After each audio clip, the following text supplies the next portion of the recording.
या अय्युहल्लज़ीना आमनू सल्लु अलैहि वसल्लिमू तस्लीमा। अल्लाहुम्मा सल्लि अला सय्यिदिना व शफ़ीअना व हबीबना व मौलाना मुहम्मदिन मअदनिल जूद वल करम व अला आलिहि व बारिक वसल्लिम सलातो व सलामन अलैका या रसूलल्लाह सल्लल्लाहु तआला अलैहि वसल्लम। ला इलाहा इल्लल्लाह मुहम्मदुर रसूलुल्लाह सल्लल्लाहु तआला अलैहि वसल्लम।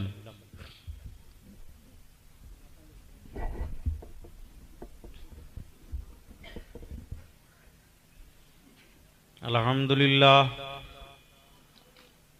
अल्हम्दुलिल्लाहि रब्बिल आलमीन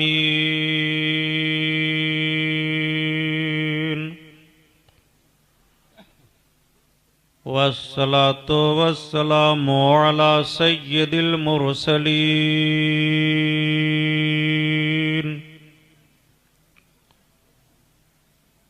व अला आलिहि ताहिरीन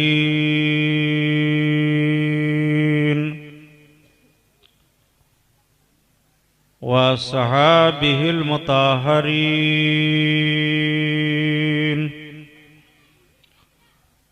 वब्निहिल गौसिल आज़मिल जीलानी मुहीद्दीन व अहले बैतिही अजमाईन। अऊज़ु बिल्लाहि मिनश शैतानिर रजीम। बिस्मिल्लाहिर रहमानिर रहीम।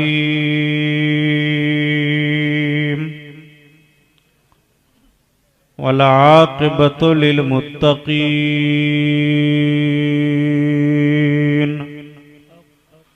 सदक़ल्लाहुल बसीरुल क़दीर व सदक़ा रसूलुहुल बशीरुन नज़ीर वल्हम्दुलिल्लाहि रब्बिल आलमीन।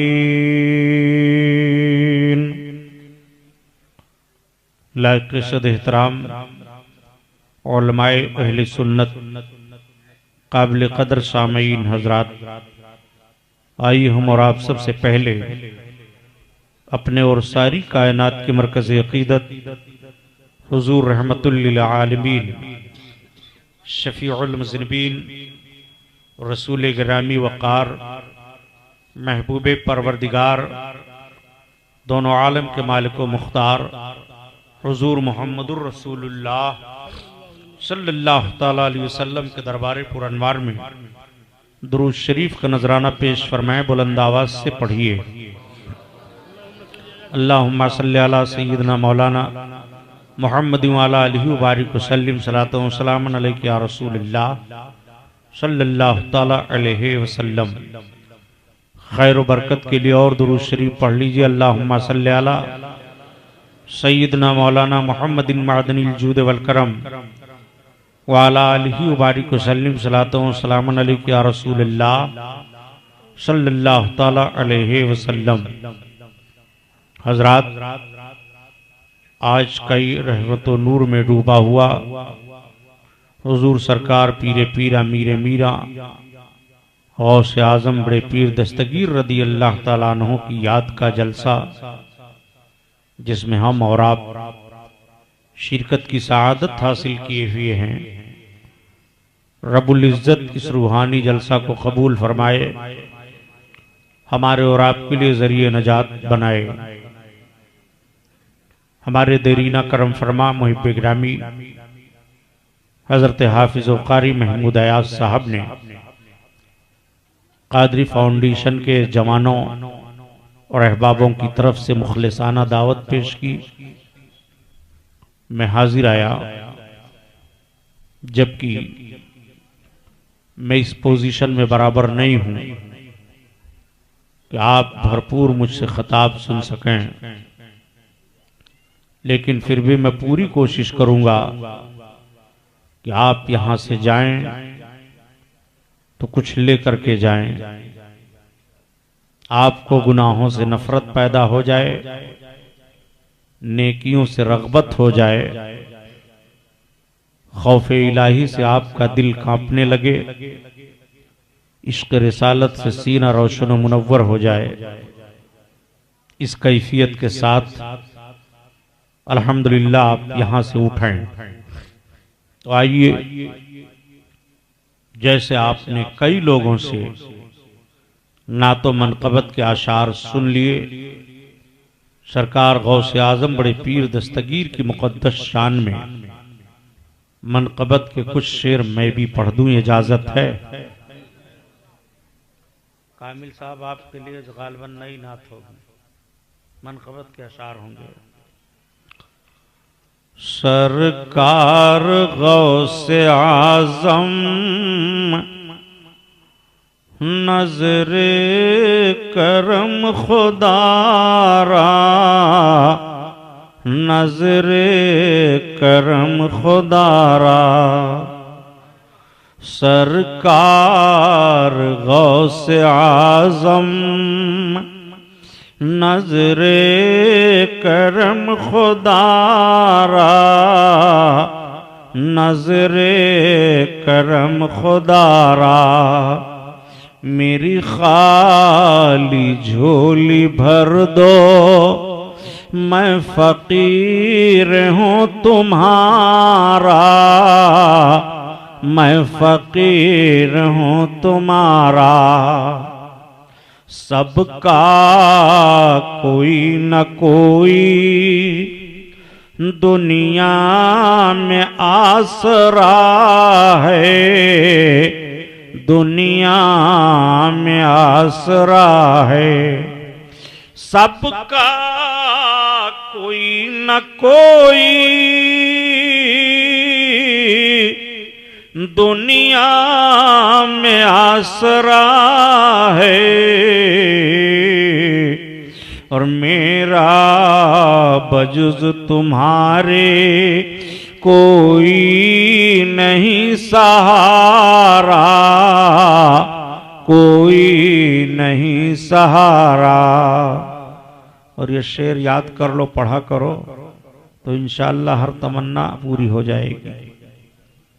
मेरी खाली झोली भर दो, वरना कहेगी दुनिया, वरना कहेगी दुनिया। मेरी खाली झोली भर दो,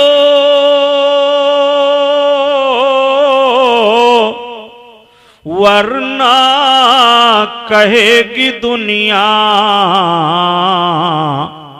गौसुल वरा का मगता फिरता है मारा मारा, फिरता है मारा मारा।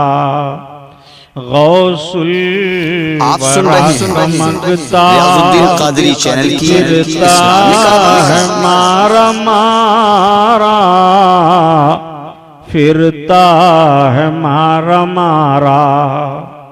बड़े पीर दस्तगीर से पूछा गया कि हुजूर आपका मुरीद कौन है? आपने फरमाया जो मुझसे मुरीद हुआ। अर्ज किया गया सरकार जो आपसे ना मुरीद हुआ हो? फरमाया जो मेरे मुरीद से मुरीद हो गया हो। अर्ज किया गया सरकार आपके मुरीद से भी जो ना मुरीद हो पाया हो तो? आपने फरमाया जो अब्दुल कादिर से मोहब्बत करे वो मेरा मुरीद है। पूछा गया कब तक? फरमाया कयामत तक। सरकार गौसे आजम ने अपने से मोहब्बत करने वालों को कयामत तक अपने मुरीदों में शामिल फरमा लिया। यही वजह है कि जितने पीराने किराम हैं जब बैतो इरशाद का काम करते हैं तो कहते हैं कहो मैंने अपना हाथ गौस पाक के हाथ पर दिया। सब यही कहते हैं कि नहीं? ये तेरा करम है मुर्शिद जो बना लिया है अपना, जो बना लिया है अपना। ये तेरा करम है मुर्शिद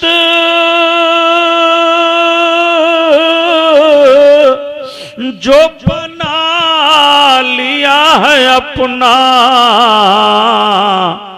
कहाँ मुझ सही कमीना, कहाँ सिलसिला तुम्हारा, कहाँ सिलसिला तुम्हारा, मेरी खाली झोली भर दो, मैं फकीर हूँ तुम्हारा, मैं फकीर हूँ तुम्हारा।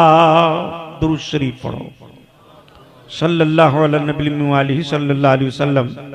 सलातो व सलाम अलैका या रसूलल्लाह सल्लल्लाहु ताला अलैहि वसल्लम। हजरात, आइए हम और आप जायजा लें हिजरी 470 या 71 या 72, बहरहाल चौथी सदी हिजरी का जायजा लें। चौथी सदी हिजरी में इस्लामी हुकूमत का गलगला था, दबदबा था। शाहाने इस्लाम अपनी अपनी हुकूमत का सिक्का जमाए हुए थे। मुसलमान मुजाहिदों का हाल ये था कि जिस तरफ कदम बढ़ाते थे जमीन उनके कदमों में आती चली जाती थी। हर तरफ शौकते इस्लाम का झंडा लहरा रहा था। अब्बासी खुलफा का दौर था। अब्बासी खुलफा ने बगदाद शरीफ को अपना दारुल खिलाफा बनाया था। मामला ये है कि मेरे आका सल्लल्लाहु ताला अलैहि वसल्लम इस्लाम की तबलीग फरमाते रहे। मदीना तैयबा मरकज, जिम्मेदारियों का ऐलान वहीं से होता था। हजरत अबू बकर का जब दौर आया तो उन्होंने भी मदीना शरीफी से सब कुछ किया। हजरत उमर ने, हजरत उस्मान गनी ने, हजरत उस्मान गनी की शहादत के बाद जब हजरत मौलाए कायनात का मामला हुआ तो आपने कूफा को दारुल खिलाफा बनाया। हजरत अमीर माविया के बाद, हजरत अली के बाद हजरत अमीर माविया का जब मामला आया तो आपने शाम को दारुल खिलाफा बनाया। हजरत अमीर माविया के बाद जब अब्बासी खुलफा का दौर आया तो उन्होंने बगदाद को अपना दारुल खिलाफा बनाया। बगदाद कई हैसियतों से बहुत ही मौक्कर और बहुत तारीखी शहर तस्लीम किया जाता रहा। इल्म फन का मरकज और बहुत सारी सहूलतें, उलमा औलिया का मस्कन, बड़ी सारी खुसूसियतें बगदाद मोहल्ला को हासिल थी। चौथी सदी हिजरी का आलम यह था कि ज्यादातर नौजवानों के अंदर एक उमंग होता था इबादत और रियाजत का, जिहाद का। जिहाद सिर्फ लोगों ने इसी को तसव्वुर किया कि हाथ में तलवार लेकर के दुश्मन के मुकाबले में जाया जाए और जंगो जदल का फन दिखाया जाए। लेकिन नहीं, सिर्फ इसी मफहूम पर जिहाद का मामला नहीं है, बल्कि उस दौर के जवानों की जब हम तारीख पढ़ते हैं तो उन्होंने अपनी जिंदगी के एक एक लम्हा से जिहाद का मफहूम साबित किया। तारीख के सफहात को जब हम उलट करके देखते हैं तो एक ऐसा जवान हमको मिलता है कि जब हम उसकी सुबह, उसकी शाम, उसकी जिंदगी के एक एक लम्हा को देखते हैं तो हमें कहना पड़ता है कि उसकी जिंदगी का कोई लम्हा जिहाद से खाली नहीं है। वो जवान जिहाद को बहुत पसंद करता था। इस्लामी मुजाहिदों के साथ जवान जहां जिहाद का मामला होता उसमें जाता, और जब तीर तलवार का माहौल नहीं होता तो जवान अपने नफ्स से जिहाद करता था। बड़ी इबादत और रियाजत करता, रात रात भर इबादत में रहता। दिन का गाजी रात का आबिद दिखाई देता था। वो जवान इस दस्तूर और इस ज़ाब्ते के साथ अपनी जिंदगी के अय्याम को गुजार रहा था। जिहाद से इस वक्त फुर्सत है। जवान दिन में रोजा रखता है, रात में यादे इलाही में लग जाता है। एक रोज रोजा की हालत में जवान अजायबाते कुदरत का मुशाहिदा करते हुए दरिया के किनारे किनारे चल रहा है। कभी दरिया की लहरों को देखता है, कभी उठते हुए तुगयानी को देखता है, कभी कोई चीज बहती हुई आती है तो उस पर निगाह जम जाती है। इसी शशोपंज में जवान के कदम आगे बढ़ते चले जा रहे हैं। आसमान पर सूरज भी गुरूब होने के करीब हुआ।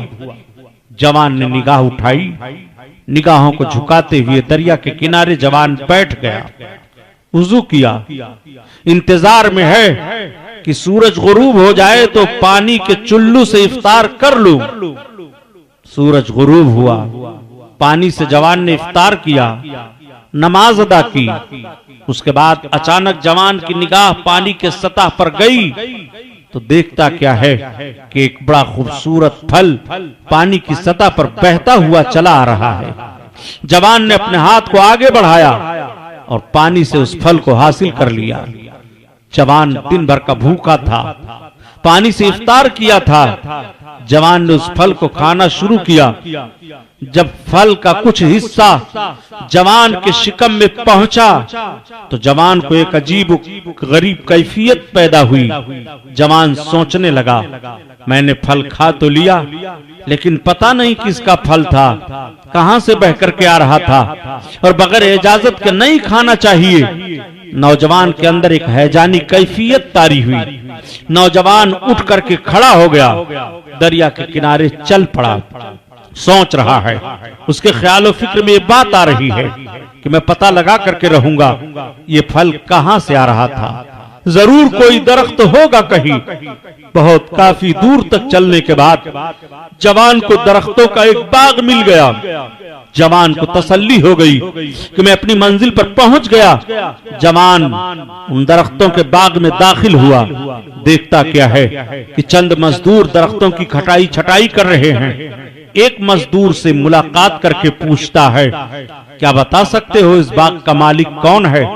मजदूर ने चेहरा मोहरा जवान का देखा और देखने के बाद कहा, क्या तुम बाग के मालिक से मिलना चाहते हो? हाँ, मैं बाग के मालिक से मिलना चाहता हूँ। कहाँ से आए हो? मैं दूर से आया हूँ। मिलना चाहते हो? जी, मुझे मुलाकात करनी है। वो देखो, जो महल के किनारे एक छोटी सी झोपड़ी दिखाई दे रही है। इस बाग का मालिक उस झोपड़ी में बैठ करके रब की याद में लगा होगा और अगर वो फारिग होगा तो जाओ तुम सलाम करना, वो तुम्हारे सलाम का जवाब देंगे। तुम अपने मुलाकात के मकसद को बयान करना। जवान के कदम आगे बढ़े और झोपड़ी के करीब पहुंच करके जवान की नजर एक शेख पर पड़ी। जवान ने सलाम किया, शेख ने निगाहें उठाई, सलाम का जवाब दिया और देते हुए अहलन सहलन मरहबा, जवान बैठ जाओ। जवान बैठ गया। शेख ने जियाफत की और जियाफत करने के बाद जवान के आने का मकसद पूछा। जवान बड़ी लजाजत के साथ अर्ज करता है, या शेख, बहुत मुख्तसर मकसद लेकर के आया हूँ। मामला ये है कि मैं दिन भर रोजा से था, दरिया के किनारे बैठ गया। सूरज गुरूब हुआ कि इफ्तार पानी से तो कर लिया, मगर पानी की सतह पर एक फल मुझे मिला, उसको मैंने खा लिया। मुझे यकीन है कि वो फल आप ही के बाग का होगा, इसलिए कि बाग में कई दरख्तों की टहनियां दरिया की तरफ झुकी हुई हैं। मुमकिन है कोई फल टूट करके गिर गया हो और दरिया की सतह पर बहता जा रहा था, उसी को मैंने उठा लिया। आप इजाजत दे दें और मुझे माफ कर दें, मैंने वो फल खा लिया। बस इतना सा मकसद लेकर के आपकी बारगाह में हाजिर आया हूँ। शेख ने बड़ी गौर से देखा और देखने के बाद फैसला किया कि बड़ा रोशन दिल लेकर के जवान आया है। शेख ने कहा, बेटा, वाकई तुमसे चूक हो गई है।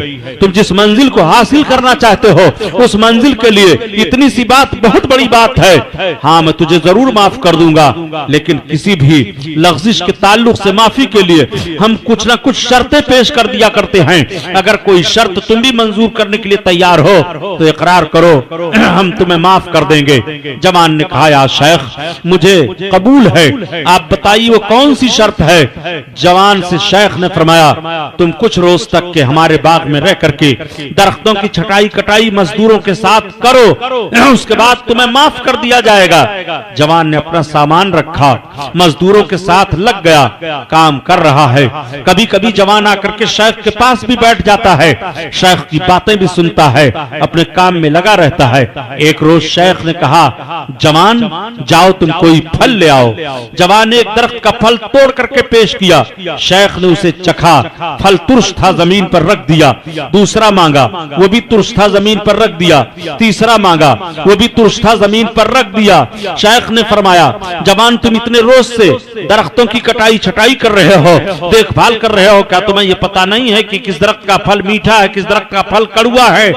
जवान ने कहा, या शेख मैं कटाई छटाई और मजदूरों के साथ काम करने के लिए लगा था, वो काम मैं कर रहा हूँ। मैंने बगैर इजाजत के किसी दरख्त का फल कोई चखा नहीं है। एक फल तो बगैर इजाजत के ले लिया था, जिसका खमियाजा अब तक भुगत रहा हूँ। इसलिए मुझे यह नहीं इल्म है कि किस दरख्त का फल मीठा है और किस दरख्त का फल कड़वा है। शेख मुस्कुरा उठे, जवान को शाबाश पेश किया। चंद दिन के बाद शेख ने फिर जवान को बुलाया, कहा, बेटा मैंने जितना दिन मुतय्यन किया था तुम्हें बाग में कामकाज करने के लिए, उतने दिन तो पूरे हो चुके हैं। जवान ने कहा, हाँ शेख दिन तो पूरे हो चुके, मगर मैं कुछ वजह से आपसे कुछ कह नहीं पा रहा था। आपकी मजलिस मुझे बड़ी अच्छी लग रही थी, आपकी बातें मुझे बहुत अच्छी लग रही थी, मुझे बड़ा सुकून था, बड़ा इत्मीनान था। जवान जब इतना कह करके खामोश होता है तो शेख ने फरमाया, बेटा अब तुम्हारे लिए इजाजत है, तुम जा सकते हो। जवान ने कहा, या शेख मुझे इजाजत तो आप दे रहे हैं, लेकिन माफी के साथ इजाजत दे दीजिए। जवान से शेख ने कहा, बेटा माफ तो तुम्हें किया ही जा चुका है, लेकिन अब जब तुम कह रहे हो तो मैं एक शर्त और सोच रहा हूँ, अगर वो भी तुम पूरी कर दो तो तुम बड़े अच्छे जवान हो और तुम्हारे ही लायक वो शर्त है। मुझे उम्मीद है कि तुम इनकार नहीं करोगे, हमारी बात को मान लोगे, इसलिए कि हमने तुम्हारी सुबह तुम्हारी शाम को देखा है, तुम्हारे मेहनतों को मशक्कत को देखा है, तुम्हारे साफ दिल पर मेरी नजर जा रही है। जवान तुम बेहतरीन जवान हो, तुम अच्छे जवान हो, तुम वफा को वादा को पूरा करने वाले जवान हो। आपने अर्ज किया, या शेख आखिर वो शर्त है कौन सी शर्त? जवान के सामने शेख ने बयान किया, बेटा मेरी एक बच्ची है जो दोनों आंखों की अंधी है, दोनों कानों की बहरी है, जबान की गूंगी है, हाथों की लूली है, पैरों की लंगड़ी है। मैं चाहता हूं कि उसका रिश्ता निकाह तुमसे मुनाकिद कर दूं। बेटा मुझे उम्मीद है कि तुम इनकार नहीं करोगे, तुम बड़े अच्छे जवान हो। जवान रुक गया और थोड़ी देर तक सोचता रहा। जवानों मैं लम्हे फिक्रिया दूंगा, अगर तुम्हारे सामने ऐसी शर्त लाई जाए तो तुम इकरार करोगे कि इनकार करोगे? कहोगे गुलाम मोहिउद्दीन सुभानी हमें ऐसी शादी करके क्या करनी है कि मेरी बीवी दोनों आंखों की अंधी हो, जबान की गूंगी हो, कानों की बहरी हो, हाथों की लूली हो, पैरों की लगड़ी हो, फिर वो किस काम के लिए है कि मैं उससे निकाह कर लूं? छोड़िए ऐसी आदि और शादी। लेकिन जरा जवान के ज़हन फिक्र पर कुर्बान जाइए। जवान ने शेख के तेवर को देखते हुए अर्ज किया, या शेख अगर इस शर्त के कबूल कर लेने में मेरी गलती माफ कर दी जा रही है तो उस लफ्जिश के माफी की बुनियाद पर मैं आज भी इस शर्त को कबूल करने के लिए तैयार हूं। शेख के लब पर मुस्कुराहट आ गई। शेख ने मजलिस बुलाई और मजलिस निकाह बुलाने के बाद मोहर मुतय्यन किया। मोहर मुतय्यन करने के बाद शेख ने निकाह खानी कर दी। निकाह खानी करने के बाद शेख ने इरशाद फरमाया, बेटा आज से इस बात के मालिक तुम हो, ये महल तुम्हारा है और इस महल में अलावा तुम्हारी बीवी के कोई दूसरी औरत नहीं है। जाओ ये सब कुछ मैंने तुम्हें दे दिया। नौजवान बड़ा खुश हुआ। नौजवान के कदम आगे उठे और नौजवान आगे कदम बढ़ा करके जब महल के दरवाजे पर पहुंचा सलाम किया। सलाम का जवाब मिलता है। जवान के कदम ठहर जाते हैं कि ये सलाम का जवाब कहां से मिल रहा है। मुझे तो ये बताया गया था कि तुम्हारी बीवी जबान की गूंगी है, कानों की बहरी है, आंखों की अंधी है, मगर मैं देख रहा हूं तो मेरे सामने एक हसीना जमीला पैकर की सूरत में एक खातून खड़ी हैं। जिस तरह से शौहर का अदब किया जाता है ऐसे अदब के साथ वो हमारा इस्तकबाल कर रही हैं। नौजवान की निगाहें झुक गई। नौजवान सोच में पड़ गया कि ऐसी खूबसूरत औरत के ताल्लुक से किस तौर पर शेख ने कह दिया था कि दोनों आंखों की अंधी, जबान की गूंगी, कानों की बहरी, हाथों की लूली, पैरों की लंगड़ी। आखिर इसमें कोई वजह जरूर है। नौजवान के कदम वापस हो गए कि इस कहने का मतलब मालूम कर लिया जाए। नौजवान शेख की पारगाह में आया और जैसे ही कुछ अर्ज करना चाहता है, शेख ने तेवर देखते हुए जवान के समझ लिया और फरमाया, बेटा बैठ जाओ, मैं तुम्हें समझाए देता हूं। तुम्हारी बीवी ना तो अंधी है, ना तो बहरी है, ना तो लूली है, ना तो लंगड़ी है, ना तो गूंगी है, लेकिन मैंने जो कहा था कि मेरी बच्ची जबान की गूंगी है, आज तक उसने शरीयत के खिलाफ कुछ कहा नहीं है।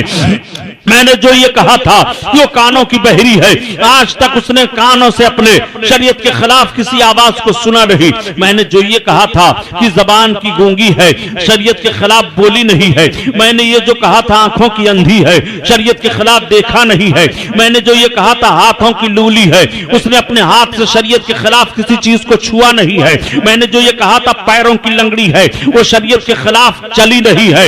ऐसी पाक और मुकद्दस खातून का नाम फातिमा उम्मुल खैर है, ऐसे जवान का नाम हजरत सालेह है, ऐसे शेख का नाम हजरत अब्दुल्ला सुमई है, और इन तीनों के आंगन में जो फूल खिलता है उसी का नाम पीरे पीरा है, उसी का नाम मीरे मीरा है, उसी को मुहिउद्दीन शेख अब्दुल कादिर जिलानी गौसे आजम बगदादी कहते हैं। इनके बाप का नाम हजरत सालेह है, इनकी माँ का नाम फातिमा उम्मुल खैर है, इनके नाना का नाम हजरत अब्दुल्ला सुमई है। हजरत गौसे आजम पीरे पीरा मीरे मीरा की वलादत बसादत हिजरी 469 या 70 या 71 में बगदाद शरीफ से 400 मील की दूरी पर कस्बा नीफ के, उनका कस्बा गीलान के करीब गांव नीफ में सादात घराने में होती है। जब बड़े पीर दस्तगीर सादात घराने में गांव नीफ में पैदा हुए तो आप सवेरे सवेरे पैदा होते हैं।